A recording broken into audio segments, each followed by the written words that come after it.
Hi friends, Sunday குட்டி vlog பார்க்கலாமா? ரொம்ப நாள் கழித்து எங்கள் அப்பாவோட ஊருக்கு போகிறோம். ரொம்ப தூரம் எல்லாம் இல்லை, இங்கேருந்து ட்ராவல் பண்ணால் ஜஸ்ட் 10 மினிட்ஸ் தான் ஆகும். ஆனாலும் இவ்வளோ நாளாக எங்களால் அங்கே போகவே முடியல. இன்றைக்கி எப்படியாச்சும் போயே ஆகணும்னு சொல்லிட்டு சாட்டர்டே நைட்டே அம்மா ஊர்லேருந்து வந்துட்டாங்க.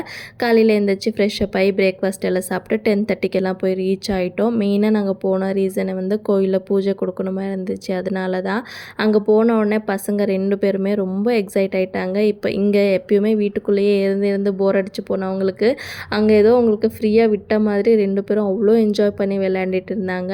எனக்குமே சரி, ஹஸ்பண்டுக்குமே சரி, இந்த மாதிரி ஒரு பிளேஸில் வாழணுன்னா ரொம்ப பிடிக்கும். நேச்சரோடு சேர்ந்து வாழ்கிறது. பட் நமக்கு ஒன்று வேணும்னா ஒன்று விட்டு கொடுக்கணும்னு சொல்லுவாங்க இல்லையா? இங்கே ஃபெசிலிட்டிஸ் கொஞ்சம் கம்மியாக தான் இருக்கும். எக்ஸாம்பிள், ஏதாவது கடையில் சடனாக வாங்கணும், இல்லை எமர்ஜென்சி ஹாஸ்பிட்டலுக்கு போகணுன்னாலும் பக்கத்து ஊரில் போய் பார்க்குற மாதிரி தான் இருக்கும். ஸோ சின்ன குழந்தைங்கள வச்சுட்டு இந்த மாதிரி பிளேஸில் இருக்கிறது கொஞ்சம் கஷ்டம் தான் எனக்கு தோணும். பட் அங்கே எனக்கு அவ்வளோ மெமரிஸ் இருக்குது. ஒரு சில டைம்ஸ்லாம் எனக்கு தோணும், நம்ம ஏன் பெரியவங்க ஆனோம், சின்னவங்களாகவே இருந்திருந்தால் நல்லா இருந்திருக்கும் இல்லையா? நல்லா ஜாலியாக விளையாண்டுட்டு என்ஜாய் பண்ணிட்டுன்னு சொல்லி தோணும். உங்களுக்கும் இந்த மாதிரி தோணியிருக்கான்னு மறக்காமல் கமெண்ட் பண்ணுங்கள். ஸோ வீட்டில் இருந்து கோயிலுக்கு கிளம்பி அங்கே பூஜைக்கு தேவையான திங்ஸ் எல்லாமே அம்மா அரேஞ்ச் பண்ணிகிட்டு இருந்தாங்க. இவனே சமாளிக்கவே முடியல எங்களால்.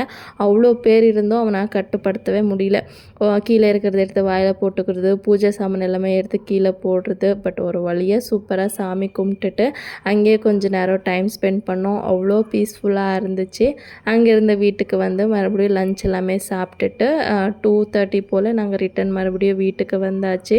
இந்த ட்ராவலும் சரி, இந்த பிளேஸ் எனக்கு ரொம்ப ரொம்ப ஸ்பெஷல். அங்கேருந்து வீட்டுக்கு வந்தோடனே சண்டே துளசி பூஜை இல்லையா, அக்காவும் துளசி பூஜை செஞ்சுருந்தாங்க. அதை மாதிரி பார்த்துட்டு சாமி கும்பிட்டுட்டு வீட்டுக்கு வந்து ரெஸ்ட் எடுத்தாச்சு. இந்த vlog எப்படி இருந்துச்சுன்னு கமெண்ட் பண்ணிவிட்டு, வீடியோ பிடிச்ச லைக் பண்ணிவிட்டு மறக்காமல் நம்ம சேனலை சப்ஸ்கிரைப் பண்ணிக்கோங்க. பாய்.